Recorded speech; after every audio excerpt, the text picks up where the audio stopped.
अस्सलामुअलैकुम and good morning traders. उम्मीद करता हूँ आप सब लोग खैरियत से होंगे और आप लोगों का ट्रेडिंग वीक भी काफ़ी अच्छा गुजरा होगा। लास्ट वीक जो लोग हमारे साथ लाइव स्ट्रीम्स में जुड़े हुए थे और जो हमारे वीआईपी मेंबरशिप का हिस्सा थे, उन लोगों ने अल्हम्दुलिल्लाह काफ़ी अच्छा प्रॉफिट किया, specially on Thursday and the NFP day which is Friday.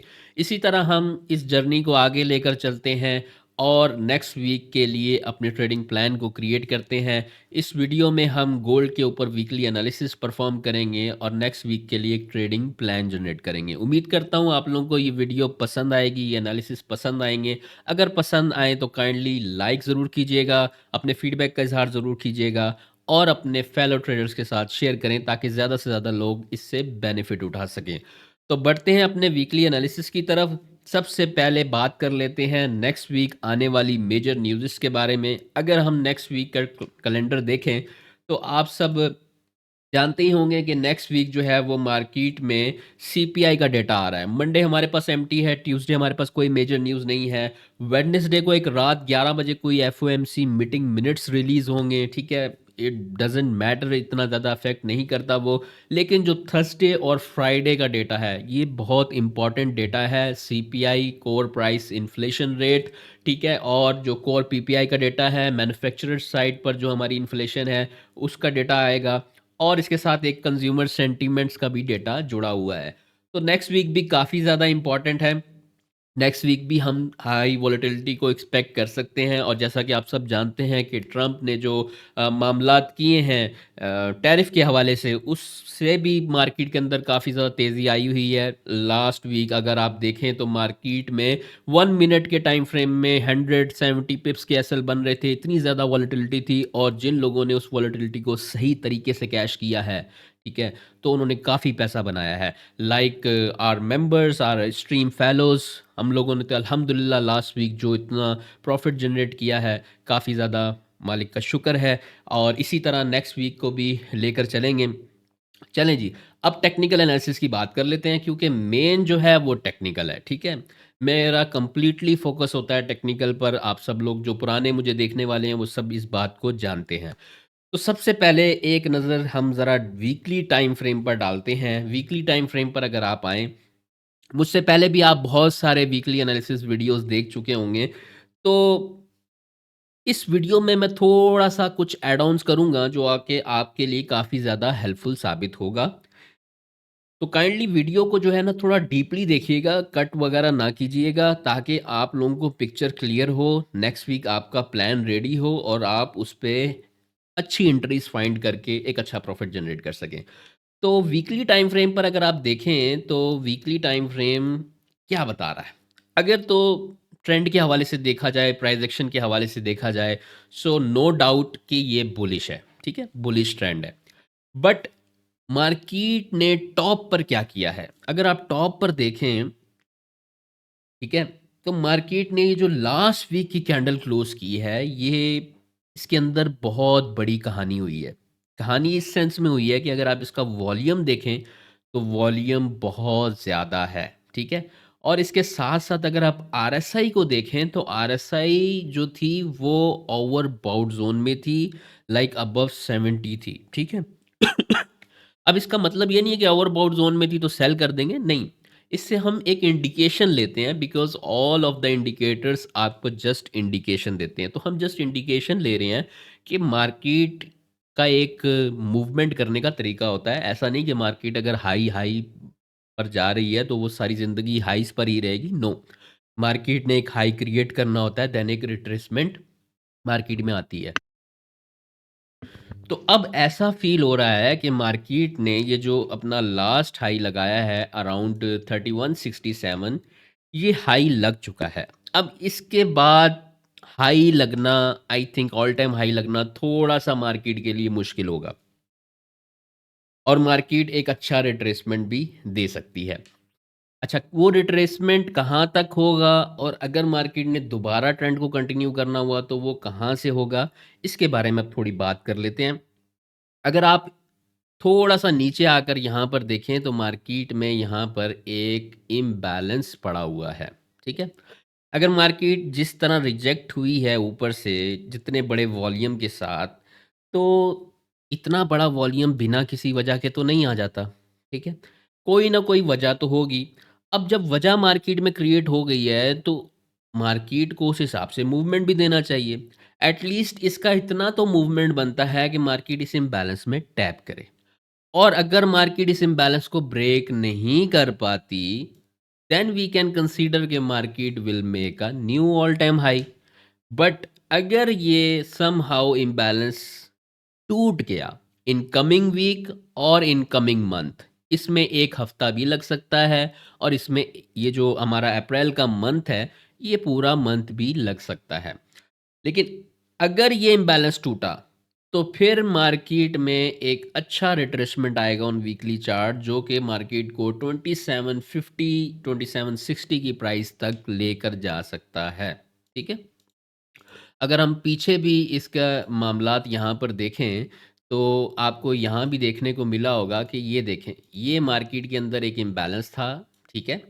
और सेम सिचुएशन यहाँ हुई थी कि मार्केट ने यहाँ पर हाई वॉल्यूम एक्टिविटी की थी, और हाई वॉल्यूम एक्टिविटी करने के बाद मार्केट ने जो है वो इस इम्बैलेंस को टैप किया था, ठीक है? और इस इम्बैलेंस के साथ मार्केट में यहाँ पर डिमांड भी थी। तो मार्केट फिर उतना मूवमेंट उसने किया। एग्जैक्टली सेम सिनेरियो यहाँ पर भी है। अगर आप यहाँ देखें तो there is an imbalance, there is a demand as well, ठीक है? तो अब हमें वीकली के चार्ट को देखकर ये अंदाज़ा तो हो रहा है कि हमें नेक्स्ट वीक सिर्फ और सिर्फ सेल की तरफ फोकस करना है, नो बाय, ठीक है?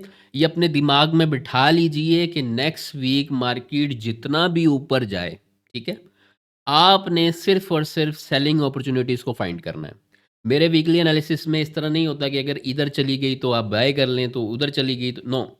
हम एक ही डायरेक्शन को फॉलो करते हैं throughout the week, because weekly analysis करने का मकसद ही यही होता है कि आप वीकली चार्ट को एनालाइज़ करके अगले वीक को प्रेडिक्ट कर सको, ठीक है?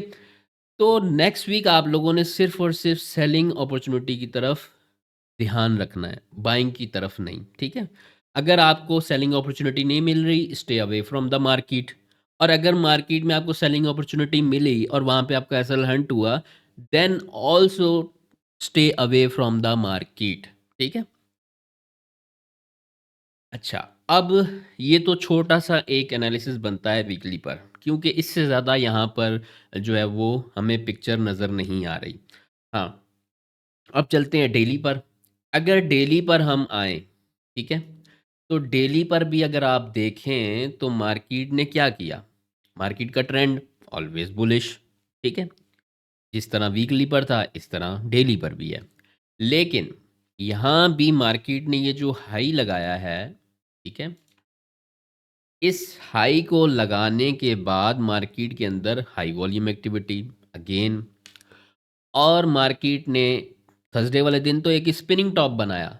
लेकिन अगर तो मार्केट ने वाक़ई बाय जाना था, एक knew all time high create करना था, so that was a golden opportunity for him कि यार ठीक है, तुमने इम्बैलेंस भी टैप कर लिया, तुमने यहाँ से ऑर्डर ब्लॉक डिमांड को भी टैप कर लिया, नाउ गेट आउट, ठीक है? चले जाओ ऊपर, जाओ ब्रेक कर दो इसको। यही होता है ना, आप स्ट्रक्चर में यही पढ़ते हैं कि market makes a high, retrace back, take order block, demand, whatever, and then makes a new high, ठीक है? लेकिन यहाँ पर ऐसा नहीं हुआ। यहाँ पर क्या हुआ है कि मार्केट ने जो है वो इम्बैलेंस को टैप करने के बाद दोबारा उसके अंदर आ गई है, दोबारा उसके अंदर, और दोनों में वॉल्यूम ज़्यादा है, हाई वॉल्यूम एक्टिविटी हुई है। यहाँ पर मुझे जो पर्सनली लगता है कि वॉल्यूम्स लगे हैं बायर्स के ज़्यादा, ठीक है? मतलब जो ऑर्डर्स लगे हैं वो बायर्स के लगे हैं, लेकिन जो क्वांटिटी इंटर हुई है वो सेलर्स की हुई है, ठीक है? जो बिग प्लेयर्स हैं उन्होंने प्रॉफिट टेकिंग की, प्रॉफिट टेकिंग हुई है थर्सडे वाले दिन, और फ्राइडे वाले दिन उन्होंने सेलिंग की तरफ एंट्रीज़ की हैं, ठीक है? जो एनएफपी का डे था, उस सेलिंग की तरफ एंट्रीज़ कर चुके हैं, ऐसा मुझे महसूस हो रहा है। हो सकता है मैं गलत भी हूँ, लेकिन मुझे ऐसा लग रहा है कि मार्केट में अब वो सेलर बन चुके हैं। अगर वो सेलर नहीं बनते, तो मार्केट कभी भी ऑन एनएफपी डे जो थर्सडे की कैंडल थी उसका लो ब्रेक नहीं करती। ठीक है? उसके अंदर कंसोलिडेट कर सकती थी, उसके काफ़ी ज़्यादा पिप्स थे। अगर आप देखें थर्सडे वाले दिन बहुत ज़्यादा मूव हुआ था और एनएफपी का जो कहते हैं ना जनरल मूव होता है वो अराउंड 500 पिप्स होता है, ठीक है? अगर हम यहाँ से इसकी विक को ही जस्ट कैलकुलेट कर लें डाउन साइड की विक को जो थर्सडे की कैंडल बनी है, इसको ही कैलकुलेट कर लें तो ये 600 पिप्स की थी, ठीक है? तो अगर इन्होंने बाय जाना था और इन्होंने दोबारा से बाय साइड को प्लान करना था, तो एनएफपी का जनरल मूव था 500 पिप का, बस ज़्यादा से ज़्यादा वो करते डाउन साइड पे और इसी के अंदर मार्केट को इसी लास्ट प्रीवियस थर्सडे की कैंडल के अंदर ही उसकी रेंज के अंदर ही मार्केट को क्लोज करवा देते। लेकिन ऐसा नहीं हुआ। हुआ क्या कि मार्केट ने थर्सडे वाली कैंडल का लो ब्रेक कर दिया, ठीक है? जो कि इस बात को इंडिकेट करता है कि भाई जो बिग प्लेयर्स हैं उन्होंने प्रॉफिट टेकिंग भी की है, उन्होंने सेलिंग साइड को प्रायोरिटी भी दे दी है, ठीक है? तो अब अगर आप यहाँ देखें तो मुझे बहुत से लोग इसको डिमांड मान रहे हैं, लेकिन मुझे ये प्योर अब लिक्विडिटी नज़र आ रहा है, ठीक है? ये जो अब लो है, ठीक है? ये जो लो लगाया था मार्केट ने, ये मुझे अब प्योर लिक्विडिटी नज़र आ रहा है। मार्केट इस सेल साइड लिक्विडिटी को लिए बिना बाय साइड पर नहीं जा सकती। अगर मार्केट ने बाय साइड जाना भी हुआ, तो मार्केट इस सेल साइड लिक्विडिटी को हंट करेगी और मार्केट 2960 टू 2950 के एरिया से बाय साइड दोबारा से जा सकती है। इस दौरान मार्केट का वीकली इम्बैलेंस भी टैप हो जाएगा और फिर मार्केट अगर उसको रिस्पेक्ट देती है देन अगेन हमें एक ऑल टाइम हाई देखने को मिल सकता है। बट नेक्स्ट वीक के लिए ऐसी कोई कहानी नहीं है। नेक्स्ट वीक मुझे जितना लग रहा है कि मार्केट बस इस जर्नी को ही कंप्लीट करेगी, ठीक है? तो इसीलिए मैं आपको कह रहा हूँ कि नेक्स्ट वीक आपने सिर्फ और सिर्फ सेलिंग अपॉर्चुनिटी की तरफ ध्यान रखना है। जितना ऊपर मिले इसको सेल साइड की तरफ ही देखें, बाय की तरफ ना देखें। अच्छा, ये तो होगी डेली की सिचुएशन, आपको थ्रू आउट समझ आ गया होगा मामला। अच्छा, अगर एक और चीज़ भी है यहाँ पे जो मुझे जो है ना सेल की तरफ ज़्यादा फोर्स कर रही है। अगर आप देखें यहाँ पर जब मार्केट बाय जा रही थी, ठीक है? यहाँ पर normal volume, normal volume, normal volume, यहाँ पर आकर इस कैंडल पर, ठीक है, वॉल्यूम हो जाता है ज़्यादा, ठीक है, और कैंडल बनती है डोजी जो इंडिकेट करती है प्रॉफिट टेकिंग को। अच्छा, प्रॉफिट टेकिंग होने के बाद अगली कैंडल क्या बनी?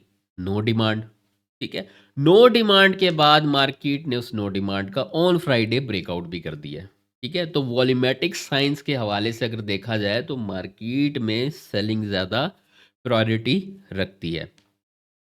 अच्छा जी, अब चलते हैं 4 आवर के टाइम फ्रेम पर।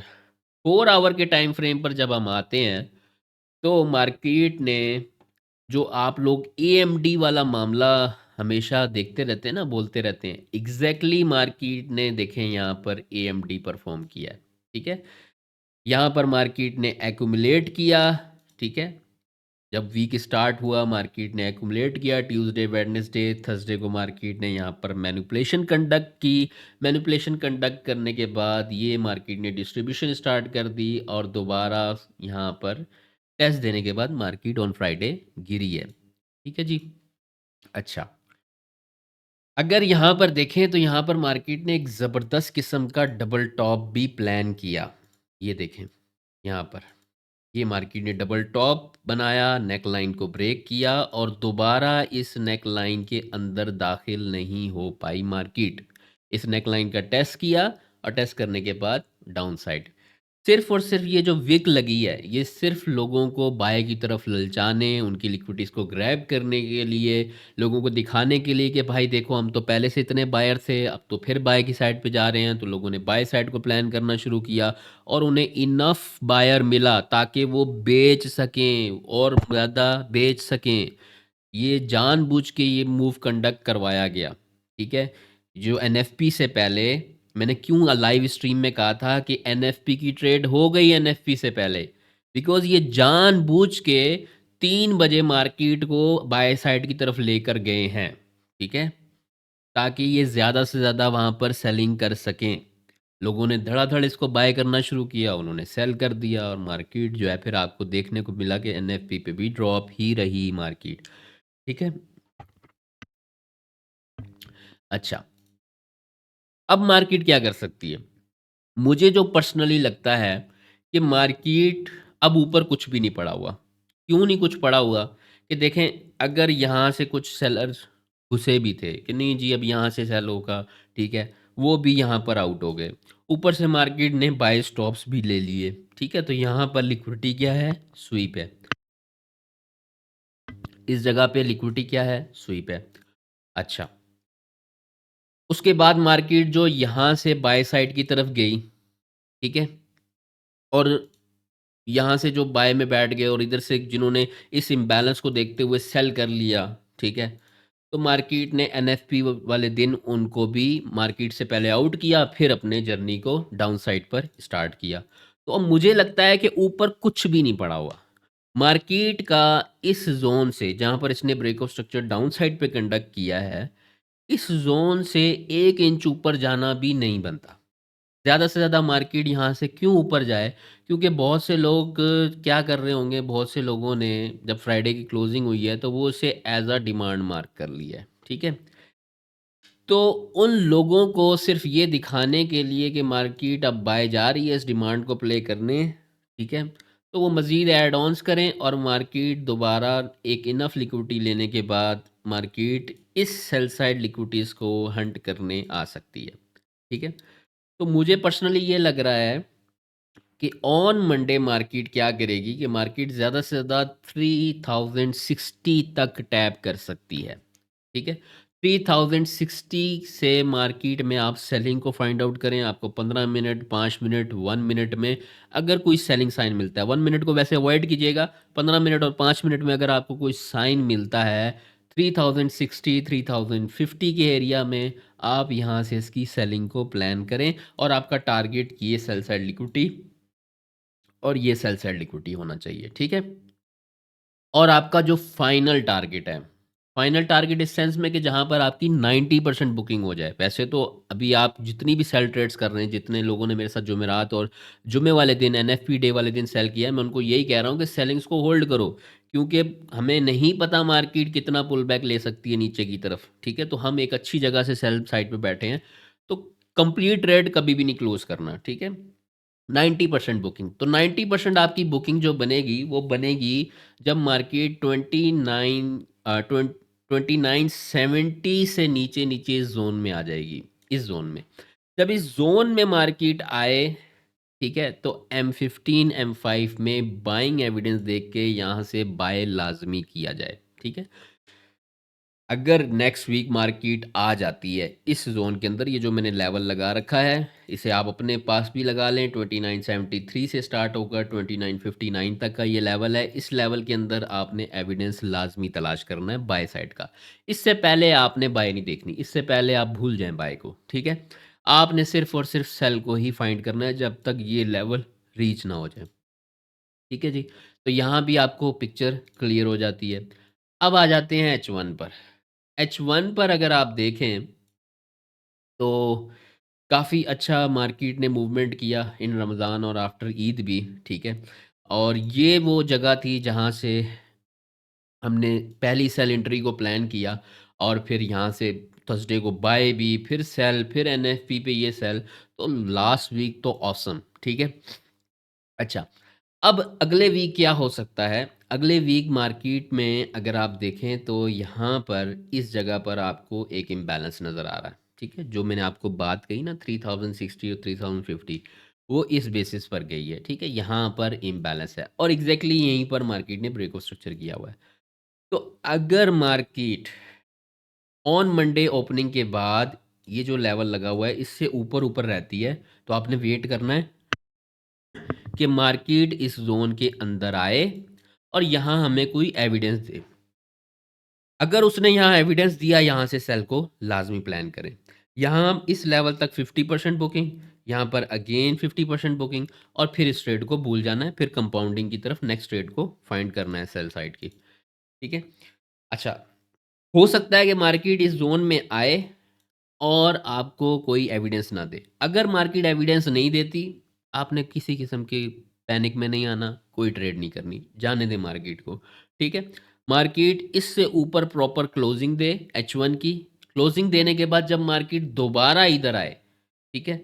तो फिर आप बाय स्कैल्प कर सकते हैं, वो भी अपॉन एविडेंस, ठीक है? कहाँ तक के लिए? ये जो मार्केट ने रिजेक्शन ब्लॉक बनाया है, ये जो रिजेक्शन ब्लॉक बनाया है, सिर्फ़ यहाँ तक।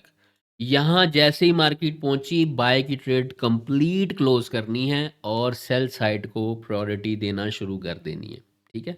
ये मैं आपको मंडे और ट्यूसडे के लिए बता रहा हूँ H1 पे, ठीक है? जो लोग स्कैल्पिंग की तरफ जाते हैं ना, उनके लिए है, ठीक है? जो लोग एक अच्छी ट्रेड करते हैं वीक में 1 या 2, उनके लिए बाय वाला सिनेरियो है ही नहीं, वो सिर्फ़ सेल को प्रायोरिटी देंगे। अच्छा। हो सकता है, वेरी मच पॉसिबिलिटी कि मार्केट मंडे वाले दिन ओपन होते ही सेल की तरफ चली जाए। क्योंकि जिस हिसाब का मार्केट में मोमेंटम फ्राइडे को बिल्ड हुआ था, मुझे नहीं लगता कि मार्केट अगर सेल साइड लिक्विडिटीज़ लेनी है जो कि बहुत पास पड़ी हुई हैं, तो मार्केट किसी को मौका दे कि भाई अच्छा तुम सेलर रह गए थे, यहाँ से एंटर हो जाओ, ठीक है? वैसे तो नहीं होंगे लोग, लेकिन बहुत से लोग कहेंगे हाँ यार, यहाँ ब्रेक ऑफ स्ट्रक्चर हुआ है तो यहाँ से एक ट्राई कर लेते हैं। तो वेरी मच पॉसिबिलिटी कि मार्केट मंडे वाले दिन भी जो है वो स्टार्ट होते ही गिरना शुरू कर दे। उसकी इंडिकेशन क्या होगी कि ये जो ज़ोन मैंने लगा रखा है ना, ये वाला ज़ोन, ठीक है? ये मार्केट ने एक रेजिस्टेंस क्रिएट की थी बिफोर क्लोजिंग। अगर मार्केट इससे नीचे-नीचे रहती है ओपनिंग होने के बाद, तो मार्केट यहीं से ही डायरेक्ट आपका 3000 के एरिया पे आ जाएगी। 3000 के एरिया से पुल बैक आए तो आपके लिए गोल्डन चांस होगा कि सेलिंग अपॉर्चुनिटी को फाइंड करें, पुल बैक को कैप्चर करने की तरफ ना जाएँ। और फिर दोबारा मार्केट 2980 पर एक पुल बैक देगी, अगेन आपको सेलिंग अपॉर्चुनिटी फाइंड करने का गोल्डन चांस होगा, जो कि आपको 2960-70 तक का टारगेट दे सकता है। तो ये हैं जी छोटे से वीकली एनालिसिस नेक्स्ट वीक के लिए। उम्मीद करता हूँ कि आप लोगों को पसंद भी आएँगे, और ये भी उम्मीद करता हूँ कि ये जिस तरह हमने प्लान किया है एग्ज़ैक्टली मार्केट वैसे ही परफ़ॉर्म करेगी। बिकॉज़ ये तो मार्केट के ऊपर है कि मार्केट ने किस डायरेक्शन पे जाना है, लेकिन हम कुछ प्रेडिक्शन कर सकते हैं और उसे उस हिसाब से लेकर चल सकते हैं। बाकी मार्केट इज़ ऑलवेज़ किंग, तो इसीलिए कहा जाता है कि लेवल्स पर एविडेंस का ज़रूर इंतज़ार करें। तो काइंडली इस वीडियो को लाइक ज़रूर कीजिएगा। अगर आप लोगों को कोई चीज़ समझ नहीं आई तो आप कमेंट सेक्शन में क्वेश्चन एंड आंसर कर सकते हैं, और एप्रिसिएशन भी कर सकते हैं। अगर बहुत ज़्यादा पसंद आ गया और समझ आ गया तो शेयर भी कीजिएगा। इंशाल्लाह मुलाकात होती है आप लोगों से next week on Monday live stream के अंदर। अच्छा, जिन लोगों ने हमें अभी तक वीआईपी मेंबरशिप में नहीं ज्वाइन किया, वो हमें वीआईपी मेंबरशिप में ज्वाइन कर सकते हैं। वहाँ आपको बहुत सारी लर्निंग ऑन लाइव मार्केट मिलेगी। अब ये जितनी भी जो ट्रेड्स आपको नज़र आ रही हैं ना चार्ट पर, ये सब लाइव मार्केट पे ली गई हैं। ऐसा नहीं कि पहले ट्रेड लिया उसके बाद दिखा दिया जी हाँ जी देखें जी बताया था लेवल यहाँ से चल गई, नो। तमाम जो ट्रेड्स हैं वो सब लाइव मार्केट पे हैं। लाइव एनालिसिस पहले किया गया, उसके बाद मार्केट जब उस लेवल पर आई देन एग्जीक्यूशंस की गई। ऐसा नहीं है कि सिर्फ टीपीज ही लगते हैं, एसएल भी लगते हैं, लेकिन हम उन एसएल्स को एक्सेप्ट करते हैं, एडमायर करते हैं और उन एसएल से सीखने की कोशिश करते हैं। क्योंकि जितने फेलियर होते हैं ना इंसान की ज़िंदगी के अंदर, ये इंसान को सिखाने के लिए और आगे बढ़ाने के लिए आते हैं। इनसे घबराना नहीं होता, बल्कि इनसे सीख कर आगे बढ़ना होता है। तो स्टॉप लॉस से मत घबराया करें, बस थोड़ा-सा गौर करा करें कि मार्केट में आपको लॉस हुआ क्यों, उसके पीछे वजह क्या है, और अगर आपको वजह मिल जाए, तो उसको आपने अपने ट्रेडिंग प्लान से रिमूव करना होता है। Then all set. ठीक है जी? तो इंशाल्लाह मिलते हैं नेक्स्ट वीक लाइव स्ट्रीम में, तब तक के लिए दीजिए इजाज़त। अल्लाह हाफ़िज़, टेक केयर योरसेल्फ।